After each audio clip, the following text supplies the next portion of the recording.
The mining drill screamed against the asteroid's surface, sending vibrations through David Reed's worn boots. Dust hung in the recycled air like a brown fog, making every breath taste of metal and despair. Around him, 200 humans worked. In the dim tunnels, their faces covered by breathing masks that did little to filter the poison they breathed daily. Reed checked his watch. Another 14 hours left in today's shift. The Keth had designed their work schedules to break human spirits, pushing bodies beyond their limits while keeping them just alive enough to be useful. He watched his people move like ghosts through the tunnels, shoulders bent under the weight of tools that were too heavy and quotas that were impossible to meet. Tom Bailey stumbled past, carrying a load of rare crystals toward the processing center. The young engineer had been getting weaker each day, his skin taking on the gray pallor that meant radiation sickness. Reed had seen it before in too many good people.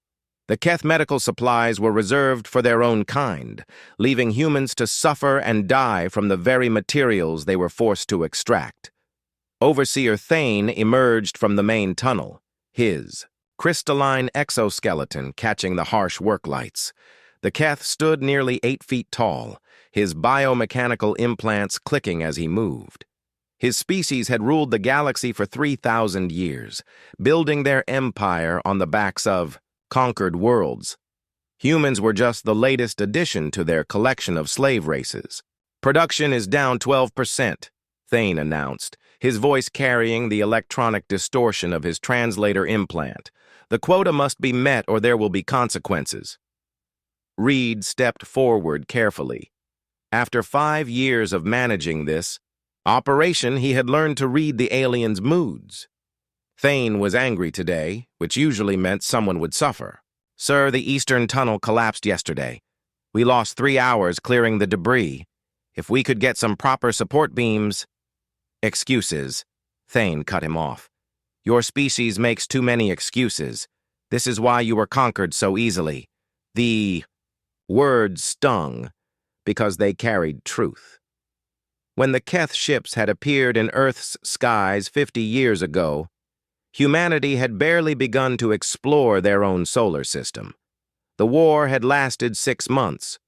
Earth's governments had surrendered rather than see their cities burned from orbit. Since then, humans had been scattered across the galaxy, classified as useful livestock. Tom Bailey collapsed near the processing station, his load of crystals scattering across the floor. The sound echoed through the tunnel as workers nearby stopped to look. Reed moved toward the fallen man, but Thane was faster. "Get up!" the overseer commanded, standing over Tom's shaking form. "Work continues." Reed knelt beside Tom, checking his pulse. The man's heartbeat was erratic, his breathing shallow. "He needs medical attention. He's sick." "He is weak," Thane replied. "Weakness is not tolerated." "He's dying." "Then he should work faster before he does." The callousness hit Reed like a physical blow. In all his years under Keth rule, he had never gotten used to their complete disregard for human life. They saw his people as machines that occasionally broke down. Nothing more. Tom tried to stand, his legs shaking with the effort. Reed helped him up, supporting the younger man's weight. "Take a break," he said quietly. "Rest for a few minutes." Thane's energy whip crackled to life, a weapon designed to cause maximum pain without permanent damage. The Keth liked their slaves. Functional. "I said work continues. And I said he needs rest." The whip struck Reed across the chest, sending lightning through his nervous system. He dropped to one knee, muscles spasming from the electrical discharge. The pain was designed to break will, to teach obedience through suffering. But as Reed struggled back to his feet, something changed in the tunnel around him. His workers had stopped. All 200 of them stood watching, their tools hanging forgotten in their hands. Reed had seen this moment in his dreams, the moment when decent people decided they had endured enough. He had always wondered what it would feel like when it finally came. "Get back to work," Thane ordered, raising his whip again. "All of you!" Nobody moved.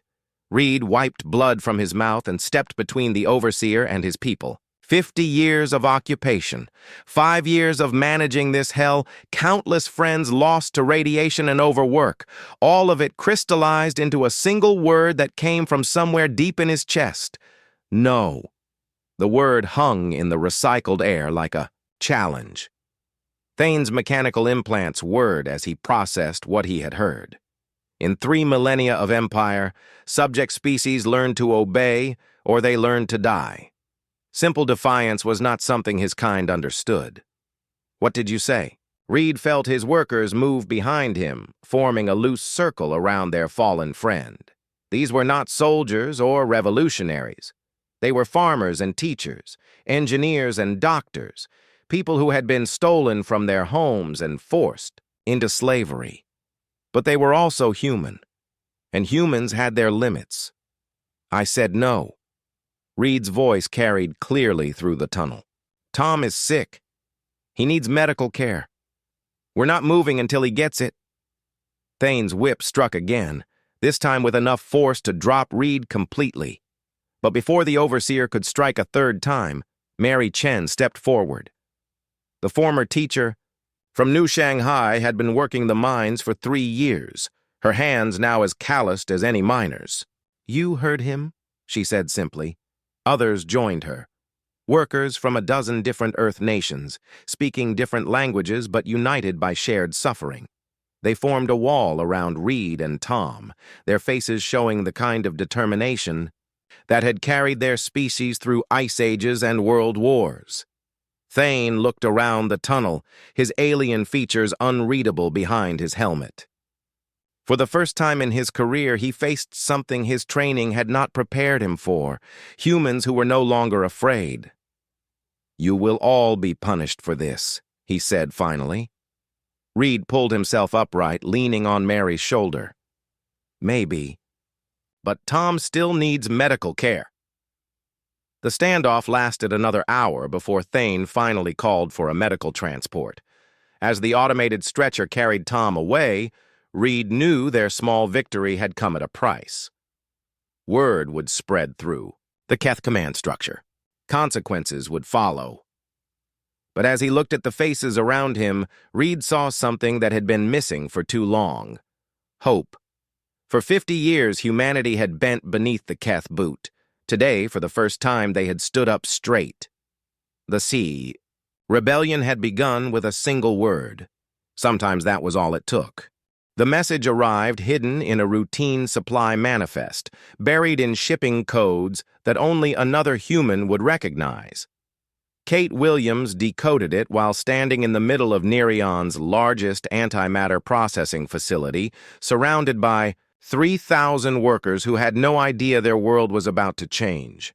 Proxima Station, Reed arrested. Humans said no. Tom lives. Those few words carried more power than any Keth weapon. Kate had known David Reed before the war. Back when, Earth still belonged to humanity. They had worked together on deep space mining projects, back when humans chose their own destinations among the stars. Now Reed was probably dead or worse, but his defiance had lit a fire that was spreading faster than the Keth could contain it. Kate folded the message and walked through the facility she had managed for 6 years. The antimatter here powered half, the Keth fleet, feeding their war machines and keeping their empire running. Her workers moved between the containment fields like sleepwalkers, their spirits broken by endless shifts and impossible quotas. But she knew humans better than their alien masters did. Push them too far, and they would push back. Dr. Alan Cross felt the neural interface burning against his skull as he processed another set of quantum field equations. The Keth had forced the implant into his brain 3 years ago, linking his consciousness directly to their research computers. It allowed him to work faster, but it also meant every thought was monitored by his alien supervisors. The research facility on Kepler Station was considered a privilege posting for humans. Better food, shorter work shifts, even basic medical care. All it cost was your mind, piece by piece, as the Keth technology slowly rewrote your neural patterns to make you more compliant. Cross had been a theoretical physicist on Earth, working on faster-than-light communication. Now he designed weapons for the species that had enslaved his own. The irony would have been funny if it wasn't slowly driving him insane. But today, something was different. Hidden in the quantum mathematics he was forced to create, Cross found. Something his masters had missed. A pattern in their technology, a fundamental frequency that ran through every Keth device. Their crystalline hulls, their energy weapons, their biomechanical implants. Everything resonated at the same harmonic wavelength. A wavelength that could be disrupted. Cross kept his thoughts carefully controlled as he worked, knowing the neural interface would detect any sudden excitement, but his hands shook as he realized what he was looking at. The Keth had built their entire civilization on a single technological foundation, never imagining that foundation might have a weakness. For the first time in 3 years, Alan Cross allowed himself to hope. The uprising on Narration began during the night shift when the facility was running at minimum staffing. Kate had chosen her moment carefully, waiting until most of the Keth supervisors were off duty. Her signal was simple. She walked to the main antimatter containment unit and placed her hand on the emergency shutdown control. Around her, 3,000 human workers stopped what they were doing and looked up. In the silence that followed, Kate spoke words that would echo across the galaxy. "We built this. We can unbuild it." The shutdown sequence took exactly 17 minutes. As the antimatter containment fields collapsed in controlled bursts, the facility that had run continuously for 2 decades went dark. Kate watched the status lights fade one by one, each dying glow representing another blow against their oppressors. Similar scenes played out across a dozen worlds. On Harvest Moon, farmers destroyed their crops rather than feed Keth colonies.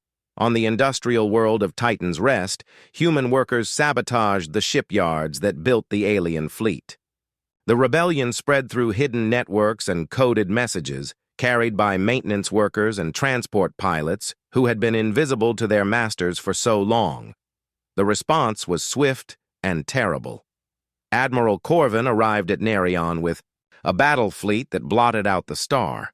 His flagship, Dominion's Will, was the size of a small moon, carrying enough firepower to crack continents. The Keth had ruled through fear for 3 millennia, and they knew how to make examples. The orbital bombardment lasted 6 hours.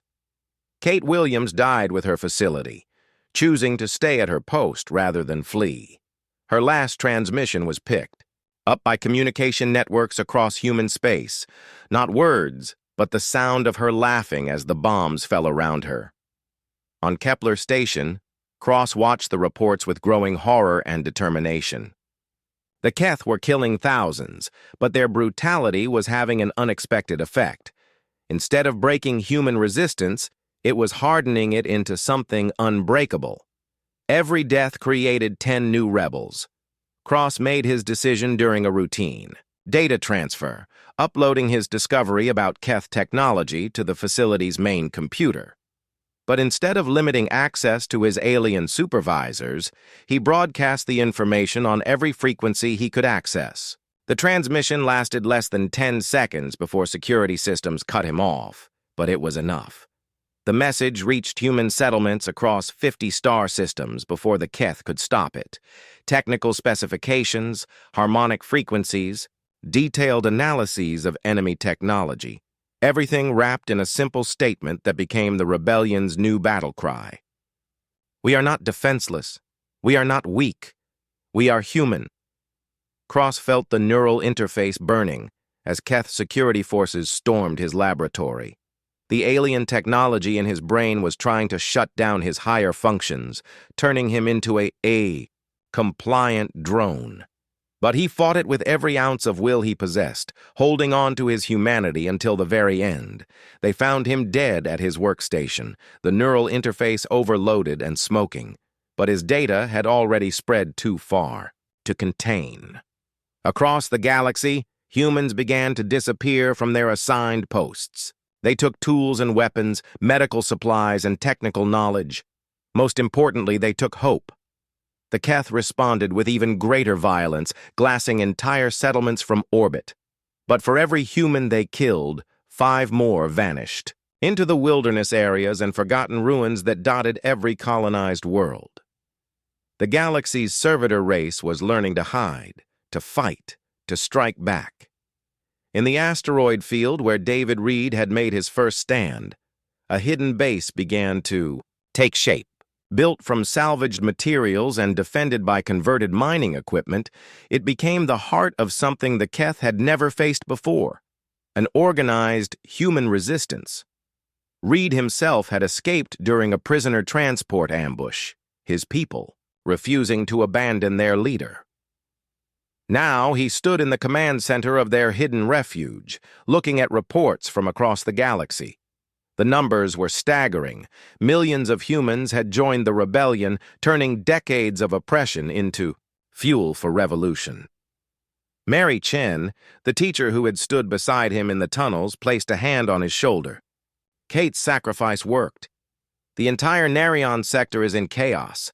They're pulling fleet units from 3 systems just to maintain control. Reed nodded, but his expression remained grim. They'll adapt. The Keth have put down rebellions before. We need to be smarter, faster, better organized. Then we better get started, Mary replied, because Cross's data just opened a door we never knew existed.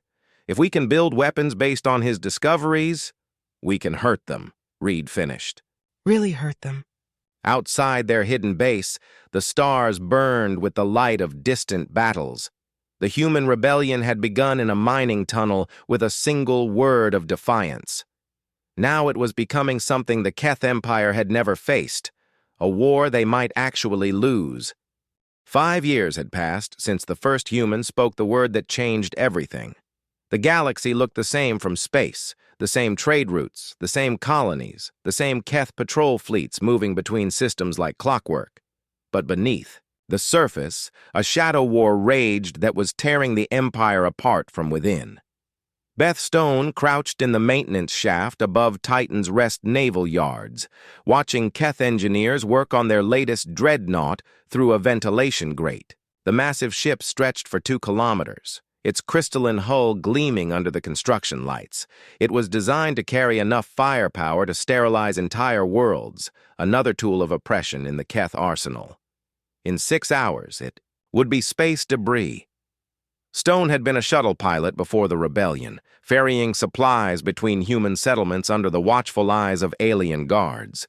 Now she commanded a fleet of converted civilian ships that struck at Keth installations across 3 sectors.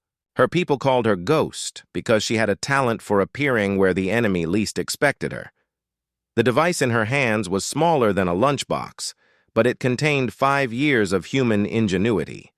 Dr. Cross's frequency weapon had been refined and miniaturized, turned from a theoretical discovery into a practical tool of war. The Keth had built their entire civilization on harmonic resonance technology. That same technology was about to destroy their newest warship. Stone activated the device and slipped back into the maintenance tunnels. She had 12 minutes to reach her escape pod before the weapon reached critical resonance. Behind her, the dreadnought's crystalline hull began to vibrate at frequencies its designers had never considered. David Reed stood in the command center of Liberation Base, watching. Tactical displays that showed the true scope of their war. Red dots marked Keth installations under attack. Blue showed human operations. Yellow indicated neutral systems that were beginning to question their allegiance to the Empire. The map looked like a disease spreading through the galaxy's circulatory. System! Ghost Team reports successful deployment, Mary Chen announced from her position at the communications console. She had become Reed's second in command, her teacher's instincts perfect for coordinating the scattered cells of the resistance. The Titan's Rest yard should go dark in approximately 8 minutes. Reed nodded, but his attention was focused on a different display. Intelligence reports from deep inside Keth space told a story their enemies didn't want to acknowledge. The Empire's economy was failing. 3,000 years of expansion had been built on slave labor, and that foundation was crumbling as humans vanished from their posts. Mining operations ran at 30% capacity. Agricultural worlds couldn't meet their quotas. The Keth military was being forced to guard supply convoys that had operated safely for centuries. Most importantly, other subject species were beginning to ask dangerous questions about their own. Servitude. "Sir," called out Lieutenant Davis from the sensor station. "We're getting reports from the Andromeda sector. The Hive Collective just destroyed 3 Keth patrol ships." Reed felt a surge of hope. The Hive were an insectoid species that had been conquered 800 years ago. Their queens had accepted subjugation rather than see their worlds burned. But humanity's example was spreading. If the Hive had joined the rebellion, other species might follow. The tactical display shifted as new contacts appeared near Titan's Rest. Stone's attack had succeeded beyond their expectations. The dreadnought was breaking apart, its harmonic destruction triggering sympathetic failures in the construction facility around it. Secondary explosions lit up the night as ammunition stores and fuel tanks added their fury to the growing disaster. But the real victory was smaller and more personal.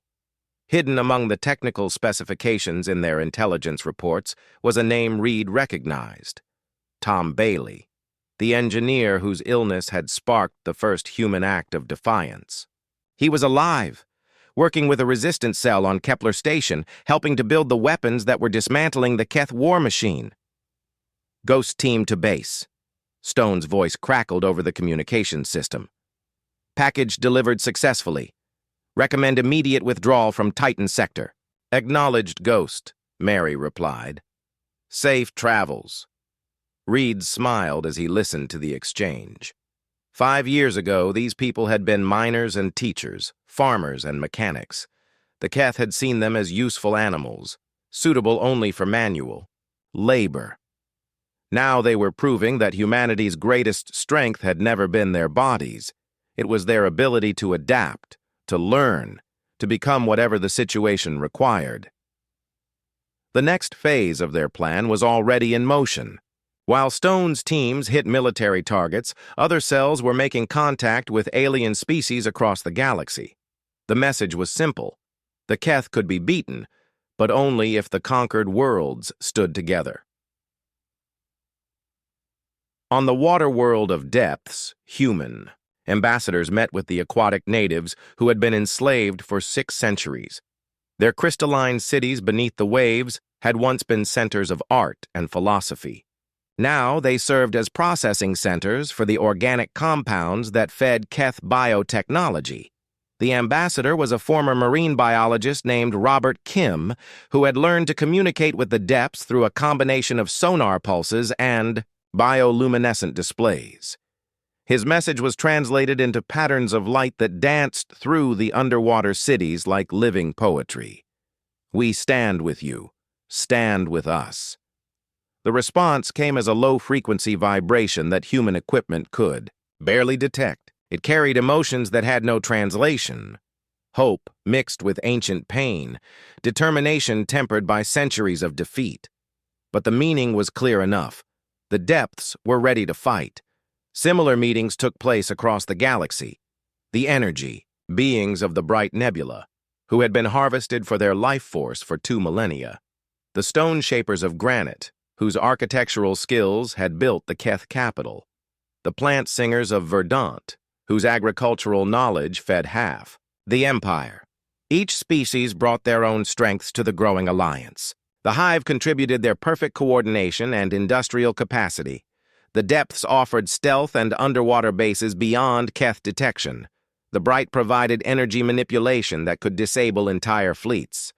The Stone Shapers knew the structural weaknesses of every Keth installation they had been forced to build.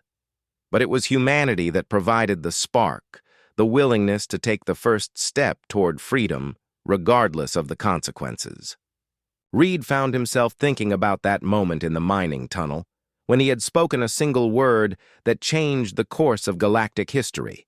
At the time, it had seemed like the smallest possible act of defiance. Now he understood it had been the most important thing any human had ever said. Emperor Nethys sat on his crystal throne, reviewing reports that painted an increasingly grim picture of his empire's future. Rebel attacks were increasing in frequency and sophistication. Entire sectors were becoming ungovernable. His military advisors spoke of larger fleet deployments, orbital bombardment of suspected rebel worlds, genetic modification of slave species, to make them more compliant. But Nethys had ruled for 8 centuries, and he understood something his generals refused to acknowledge. The humans had done more than start a rebellion. They had awakened the galaxy's conscience. For the first time in 3 millennia, the conquered worlds were remembering what freedom felt like. The Emperor's advisors waited for his orders, expecting the brutal response that had maintained Keth dominance for so long. Instead, Nethys asked, a question that surprised them all. How many species have joined the humans? 17 confirmed, Majesty, his intelligence chief replied. Possibly more. And their leader, this David Reed. What do our psychological profiles tell us about him? He appears to be motivated by genuine concern for his people rather than personal ambition. Our analysts believe he actually wants to end the fighting, not perpetuate it. Nethys absorbed this information in silence. In 8 centuries of rule, he had faced dozens of rebellions. They had all been led by individuals who wanted to replace Keth dominance with their own. Reed seemed to be something entirely different, a leader who wanted to eliminate dominance altogether. The implications were staggering. If the humans succeeded, they wouldn't just destroy the Keth Empire, they would create something the galaxy had never seen. A civilization based on cooperation rather than conquest. For the first time in his long reign, Emperor Nethys began to wonder if the rebels weren't just going to win, but if they deserved to. The message came from the darkest reaches of space, beyond the galactic rim where ancient sensors detected nothing but cosmic background radiation. Lisa Chen had been monitoring those frequencies for months, hoping to make contact with the legends that existed only in whispered stories. The species that had fled the Keth expansion 3,000 years ago. When the transmission finally arrived, it was unlike anything human technology had ever recorded. The signal wove through quantum dimensions, carrying information in patterns that seemed to exist partially outside normal space-time. Chen's translation computers struggled with the complex mathematics before finally producing words that made her heart race. We remember the younger races. We remember the choice we made to flee rather than fight. We have watched your rebellion from the void between stars. If you seek alliance, send a representative to the coordinates attached. But know this, we will not help you become what we once fought against. Chen stared at the message for a long time before forwarding it to Reed at Liberation Base. The coordinates led to a dead system at the galaxy's edge, where the last stars faded into intergalactic darkness. It would take weeks to reach, and there was no guarantee the mysterious senders could be trusted. But the rebellion needed allies, and these beings might hold the key to final victory. Reed chose Chen herself for the mission. As a former xenobiologist, she had the best chance of successfully communicating with unknown alien species. More importantly, she understood the delicate balance between seeking help and maintaining humanity's moral authority. The journey to the void took 3 weeks aboard. The modified transport ship Defiance. Chen traveled alone, carrying only diplomatic credentials and recordings of human history since the conquest. As her ship approached the coordinates, sensors began detecting artificial structures that defied understanding. The Void Syndicates. Base was impossible by conventional physics. Structures of crystallized space-time floated in perfect formation around a star that shouldn't exist. Ships moved through dimensions that human science couldn't measure. And at the center of it, all-weighted beings who had mastered technologies that made Keth science look primitive. The archive greeted Chen in a chamber that existed in 7 dimensions simultaneously. It appeared as a flowing pattern of pure energy, its consciousness distributed across quantum fields that had been woven into artificial intelligence millennia ago. When it spoke, Chen felt the words directly in her mind rather than hearing them with her ears. "You seek our aid against the Keth Empire," the archive stated without preamble. "We have the power to grant this. Our ships could sweep their fleets from space in days. Our weapons could reduce their worlds to quantum foam. But first, you must answer a question that will determine whether your species deserves to survive." Chen steadied herself, knowing that humanity's future might depend on her next words. "What do you want to know?" "When you have won, what will you become? Will you take the Keith worlds as your own? Will you enslave them as they enslaved you? Will you build a human empire to replace their crystal one?" The question carried the weight of galactic history. Chen thought about Reed in his mining tunnel, refusing to let Tom Bailey die. She thought about Kate Williams laughing as bombs fell around her. She thought about all the humans who had chosen to resist rather than become what they fought against. "We want to make sure no one has to go through what we went through," she said finally. "We're not fighting to rule. We're fighting so no one rules through oppression again." The archive's energy patterns shifted in what might have been approval. "Your David Reed gave the same answer when we tested his mind during his escape from Keth custody. This consistency suggests your species may indeed be different from those who came before." Chen felt a shock of surprise. "You tested Reed?" "We have been watching your rebellion since its beginning. We needed to understand whether humanity represented genuine change or merely another cycle of conquest. Your actions over these past years have convinced us you may be worth saving." Alliance negotiations took 3 days, but the result transformed the balance of power across the galaxy. The Void Syndicate would provide advanced technology and strategic support, but they insisted on conditions that proved they understood humanity better than the Keth ever had. Human forces would lead the final assault. Victory would belong to those who had earned it through sacrifice. The Syndicate would ensure the Keth Empire fell, but they would not allow humanity to become conquerors in turn. When Chen returned to Liberation Base with news of the Alliance, she found Reed preparing for the largest military operation in human history. Intelligence reports showed Keth forces concentrating around their capital system, preparing for a siege that could last years.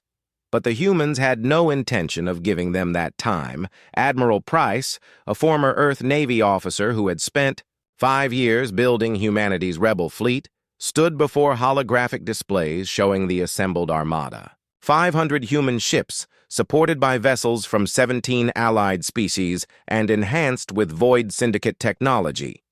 It was still smaller than the Keth fleet, but it carried something their enemies lacked: absolute determination. The frequency, "Weapons are ready," Price reported to Reed. "Every ship carries enough harmonic disruptors to cripple Keth vessels at close range. The bright energy beings will handle the capital ship's shields. The Hive will coordinate our fighter squadrons. The depths will handle underwater installations on the capital world." Reed nodded, but his expression remained thoughtful. "What about civilian casualties? There are billions of Keth on their homeworld, including children who had nothing to do with the conquest. The Syndicate technology can disable their military installations without harming civilian populations," Chen reported. "But Reed, there's something else. The archive showed me Keth historical records. Their empire has been declining for centuries. They're not the unstoppable force they pretended to be. We've been fighting a dying civilization that was too proud to admit its weakness." The revelation cast their entire struggle in a new light. The Keth hadn't conquered humanity because they were superior. They had done it because they were desperate to prove their empire could still expand. Every brutal suppression, every orbital bombardment, every act of cruelty had been the death throes of a civilization that knew it was failing. The final battle began at the edge of the Keth home system, where their outer defense grid had stood, unchallenged, for 2 millennia. Human ships, their hulls painted with symbols from Earth's greatest liberation movements, broke through the ancient barriers like stones through glass. The frequency weapons proved devastatingly effective. Keth vessels that had seemed invincible suddenly found their crystalline hulls resonating themselves apart. Energy weapons designed to terrorize conquered worlds discharged harmlessly into space as their harmonic matrices collapsed. But the real victory wasn't technological, it was moral. As human forces advanced through the system, they broadcast messages of surrender and amnesty. Keth crews who laid down their weapons were treated as prisoners of war, not animals to be slaughtered. Civilian installations were avoided even when they could have been easy targets. Emperor Nethys watched the battle from his crystal throne as his empire's final defenses crumbled. His generals begged permission to activate planet-killer weapons, to destroy their home world rather than let it fall to former slaves. But Nethys had seen enough death. He had ruled for 8 centuries through fear and cruelty, and all it had brought him was this moment of absolute defeat. Reed led the assault. On the capital itself, his marines storming through crystal corridors that had never felt the footsteps of free beings. They moved carefully, offering quarter to those who surrendered, providing medical aid to the wounded. The humans fought like soldiers, not like the savage animals the Keth had always claimed they were. When Reed finally reached the throne room, he found Nethys alone, his crystalline crown lying broken at his feet. The Emperor looked older than his 8 centuries, worn down by the weight of watching his civilization die.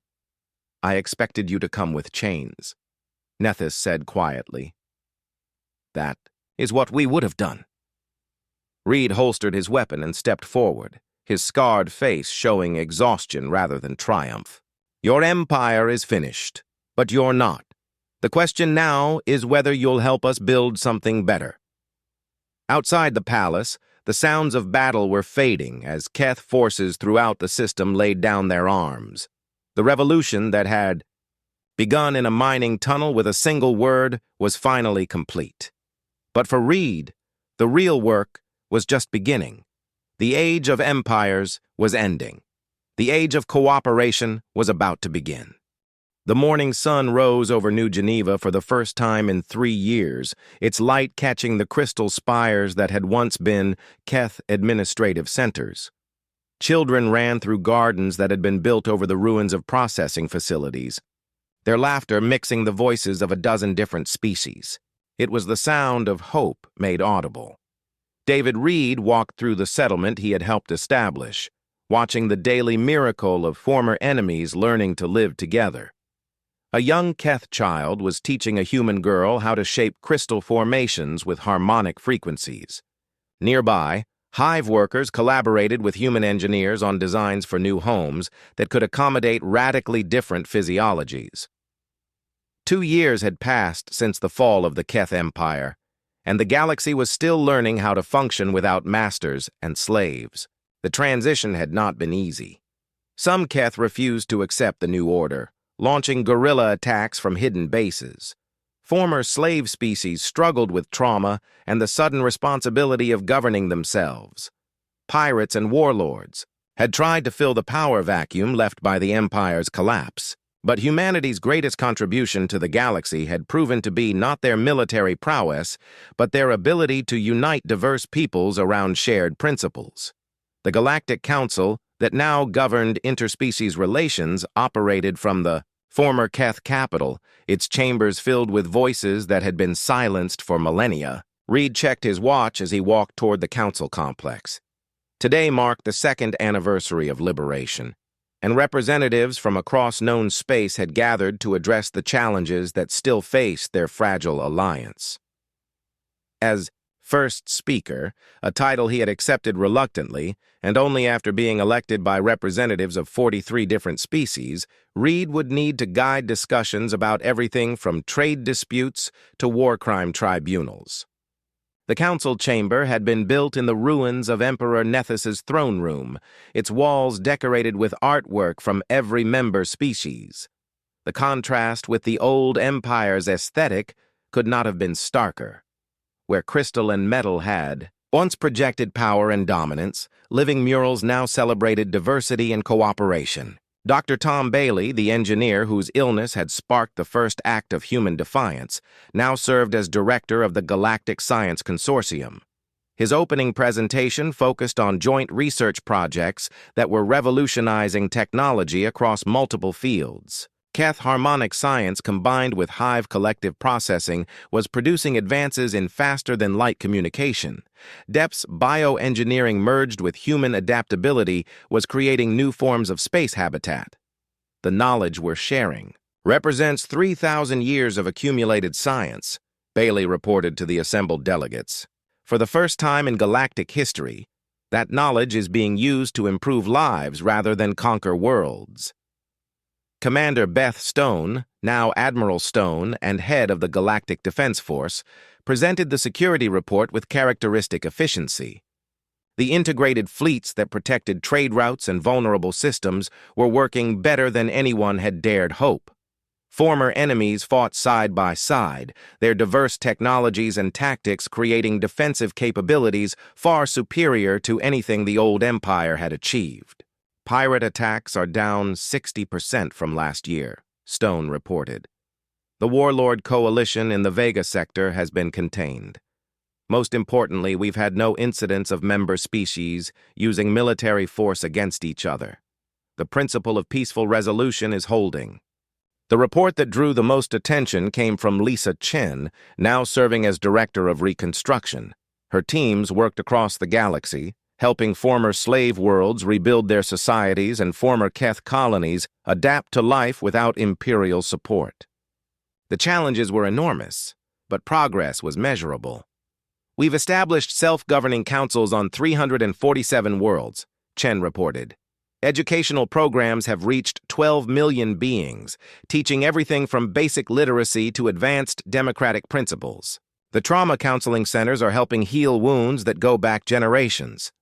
But it was the cultural integration report that truly showed how far they had come.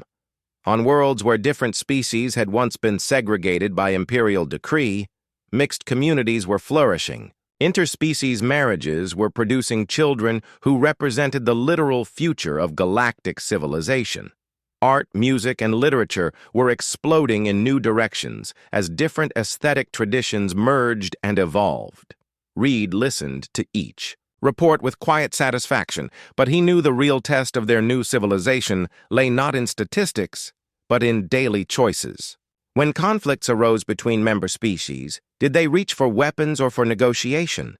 When resources became scarce, did they hoard or share? When fear whispered that the old ways were safer, did they listen or hold firm to their principles? The afternoon session focused on the question that had haunted the Council since its formation: what to do about the Keth resistance movements that still operated from hidden bases throughout the galaxy. These weren't the desperate civilians, trying to adapt to a new world, but hardcore military units that refused to accept that their empire was gone.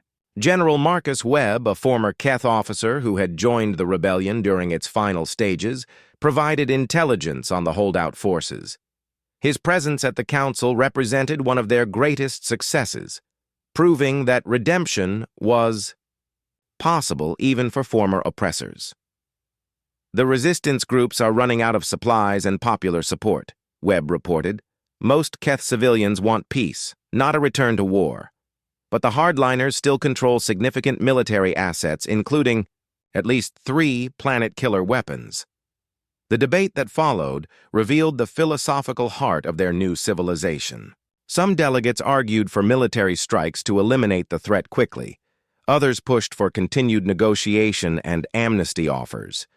The discussion grew heated as representatives wrestled with the fundamental question of how free peoples should respond to those who refused to accept freedom. Reed let the debate continue for hours before finally calling for quiet. When he spoke, his words carried the authority of someone who had lived through the worst of both oppression and liberation. "We could hunt down every last resistance fighter and destroy them," he said simply. "We have the technology and firepower to do it. But if we become killers to stop killers, what have we really accomplished? The Keth Empire ruled through fear for 3,000 years. We won't rebuild it with different faces. The council voted to continue the amnesty programs while maintaining defensive positions around key installations.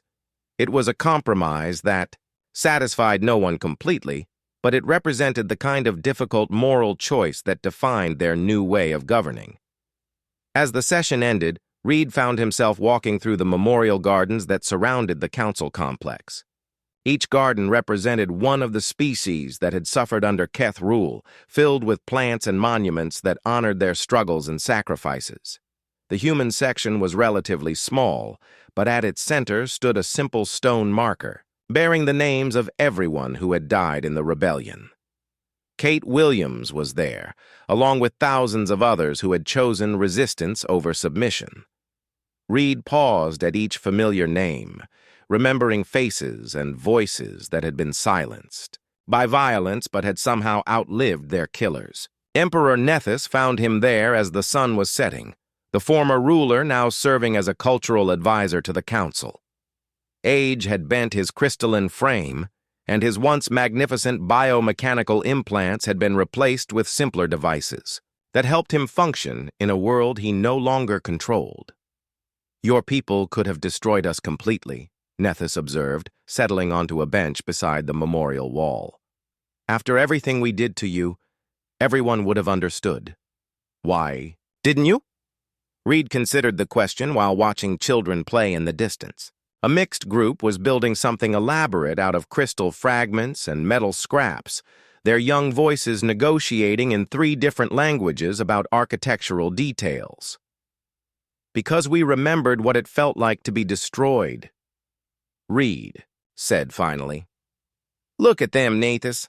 Those children don't see enemies when they look at each other. They see friends, partners, possibilities. That's what we were fighting for. Not revenge, but the chance to build something better." The former emperor followed Reed's gaze to where a young Keth was helping a human boy reach a high branch, their cooperation natural and unconscious. "They make it look easy." "It is easy," Reed replied. "We made it complicated with empires and dominance and fear. But cooperation is the natural state of intelligent beings. We just had to remember how to choose it." As darkness fell over New Geneva, lights began to appear throughout the settlement. Some were the warm yellow glow of human homes, others the crystalline blue of Keth architecture, still others the bioluminescent patterns of species that communicated through light. But they all served the same purpose, pushing back the darkness, creating spaces where life could flourish. Reed made his way home to the small house he shared with Mary Chen, who had chosen to leave the political arena for the simpler work of teaching. She was in the garden when he arrived, tending to plants that had been brought from Earth and adapted to the local soil. "How did the anniversary session go?" she asked, not looking up from her work. "We're still here," Reed replied, settling into a chair on the porch. "Still arguing, still disagreeing, still finding ways to work together despite our differences. I think that counts as success." Mary smiled, finally looking up from her plants. "Tom Bailey stopped by earlier. He says the new quantum communication array is working perfectly. We'll be able to stay in real-time contact with the outer colonies within a month." Reed nodded, but his thoughts were already turning to tomorrow's challenges. There would be more disputes to mediate, more reconstruction projects to oversee, more difficult choices between pragmatism and principle. The work of building a free galaxy was never finished. But tonight, he was content to sit on his porch and listen to the sounds of children playing, former enemies sharing meals, different species learning to call the same world home. The rebellion that had begun with a single word in a mining tunnel had become something no one could have imagined. Not just the end of an empire, but the beginning of genuine peace. Somewhere in the distance, a night shift worker was singing an old Earth song while Keth harmonics provided accompaniment. The melody drifted through the settlement like a promise, carrying lyrics about hard times ending and better days coming. The age of empires was over. The age of freedom had begun. And for the first time in 3,000 years, the galaxy belonged to everyone who called it home.